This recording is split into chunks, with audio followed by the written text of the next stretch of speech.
என்ன செய்ய போகிறோன்னா நிறைய ஐஸ் தண்ணி குடிக்கணும் இல்லையா?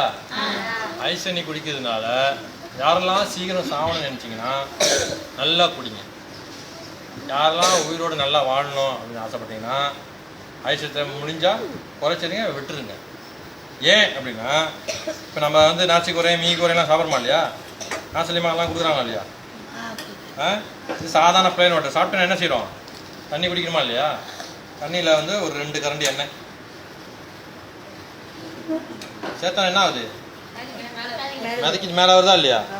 ஸோ யாரெல்லாம் சோறு சாப்பிட்டுட்டு எண்ணெய் சம்பாலாம் சாப்பிட்டுட்டு வெறும் பச்சை தண்ணி குடிக்கிறாங்களோ அவங்களுக்கு கொழுப்பு தங்கும். ஏன் தங்கும்? கொழுப்பு கண்டிப்பாக தங்கும். அப்போ என்ன செய்யலாம் அப்படின்னா, இது சாப்பிட்ட பிறகு சுடுதண்ணில் குடித்தா நல்லது. எப்படி அப்படின்றது இப்போ காட்டுற மாதிரி நிற்கிதா? அதை கலக்கிற மாதிரி சுடு தண்ணி குடிக்கும் போது என்ன ஆகும்னா இந்த தண்ணியும் எண்ணெயும் ஒன்றா கலந்து போயிடும். ஆனால் பச்சை தண்ணியில் இருக்கக்கூடிய எண்ணெய் அப்படியே மேலே மிதக்கிட்டே தான் இருக்கும். புரியுதா? இப்போ ஐஸ் கட்டி குடிக்கிறவங்களுக்கு என்ன ஆகுதுன்னா, ஐஸ் கட்டி குடிக்கிறாங்கல்ல, நல்லா ஐஸ் போட்டு குடிக்கிறாங்கல்ல, அவங்களுக்கெல்லாம் இந்த கண் பார்வை குறையிறது, மூளை மங்கி போகிறது, கக்கா ஒழுங்காக வராமல் போகிறது, அக்கான்னு கத்தும் போது கத்தம் வர்றது, இதெல்லாம் பிரச்சனை அதிகம். சமைக்கும் போது மீன் கறி சைவம் அசைவம் எல்லாத்துக்கும் போகிறாங்களே, என்ன நாசலிமா சாப்பிட்றோமா இல்லையா? இவர் இதை கலக்கும் போது என்ன ஆகுது?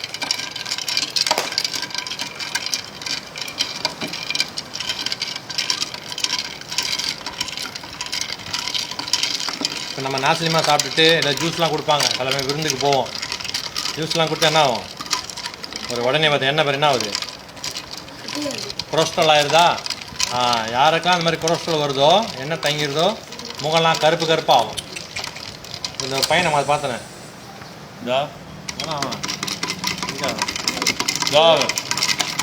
அதெல்லாம் என்ன பொருள் நல்லா சம்பாடு வச்சு நல்லா கட்டுன்னா அப்படி தான் வரும், சொறி பிடிச்சி போயிடும். இப்போ இந்த மாதிரி ஐஸ் வாட்டர் குடிக்கும் போது சாப்பிட்டுட்டு ஐஸ் வாட்டர்லாம் குடிக்கக்கூடாது. யாரெல்லாம் முடி சீக்கிரம் கொட்டி போயிடணுமோ ஐஸ் குடிக்கலாம். யாருக்கெல்லாம் முடி அழகாக வேணுமோ ஐஸை விட்டுறணும். புரியுதா? ஐஸ் குடிக்கிறது கெடுதலா நல்லதா? வேற எவ்வளோ கெடுதல். இங்கே யார் அறிவாளினா நான் சொன்னால் புரியும். யார் அறிவாளி? கை தூக்குங்க. இது எஸ்ட்ரோவில் பாருங்கள், குடிச்சலாம் காட்ட போகிறேன். இவ்வளோ கொலஸ்ட்ரால் ஆயிடுச்சு. அப்போ சைவமாக சாப்பிட்றவங்களுக்கு கொழுப்பு வருமா? கண்டிப்பாக வரும். யாரெல்லாம் ஐஸ் தண்ணி குடிக்கிறாங்களோ கொழுப்பு வரும். யார் ஐஸ் குடிக்கிறாங்க சீக்கிரம் செத்து போயிடுவாங்க.